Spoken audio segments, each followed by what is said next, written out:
Hello farmers, welcome to my channel. Subscribe ಮಾಡ್ಕೊಂಡು video ನೋಡಿ, ಹಾಗೆ ಒಂದೇ ಒಂದು ಲೈಕ್ ಕೊಡ್ರಿ ಗುರು, ಮಕ್ಕಳೇ. ಇವತ್ತು ಬಂದು ನಾಸಿಕ್ ಮತ್ತೆ ಮಹಾರಾಷ್ಟ್ರ ಮತ್ತೆ ಡೆಲ್ಲಿ ಪ್ರೈಸ್ ಬಂದು 200 ರಿಂದ 350 ಥರ್ಡ್ ಕ್ವಾಲಿಟಿ ಹೋಗಿದೆ.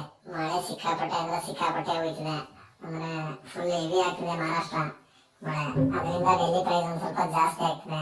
ಮತ್ತೆ ನಾಸಿಕ್ ಮಾಲು ಡ್ಯಾಮೇಜ್ ಮಾಲ್ ಜಾಸ್ತಿ ಬರ್ತಿರೋ ಕಾರಣದಿಂದ ಡೆಲ್ಲಿ ಪ್ರೈಸ್ ತುಂಬಾನೇ ರೈಸ್ ಆಗಿದೆ ಇವತ್ತು. ಮತ್ತೆ ಸೆಕೆಂಡ್ ಕ್ವಾಲಿಟಿ ಬಂದು 400 to 650 ಗಂಟ, 400 ರೂಪಾಯಿಂದ 650 ರೂಪಾಯಿ ಗಂಟ ಸೆಕೆಂಡ್ ಪ್ರೈಸ್ ಡೆಲ್ಲಿ ಪ್ರೈಸ್.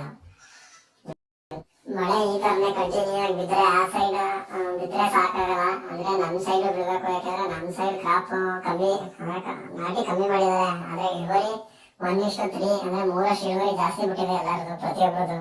ಅಂದ್ರೆ ಡ್ಯಾಮೇಜ್ ಆಗಿಲ್ಲ ಮಾಲ್ ನಮ್ ಕಡೆ. ಅಂದ್ರೆ ಈಗ ಕಮ್ಮಿ ಆಗಿರೋರು ಜಾಸ್ತಿ ಇಳುವರಿ ಕುಯ್ತಾ ಇದಾರೆ. ಅಂದ್ರೆ ಈಗ 10,000 ನಾಟಿ ಮಾಡಿದ್ರೆ 20,000 30,000 ನಾಟಿ ಮಾಡಿರೋ ಇಳುವರಿ ಕುಯ್ತಾರೆ. ಬೇಸಿಗೆ ಇವಾಗ ಬೇರೆ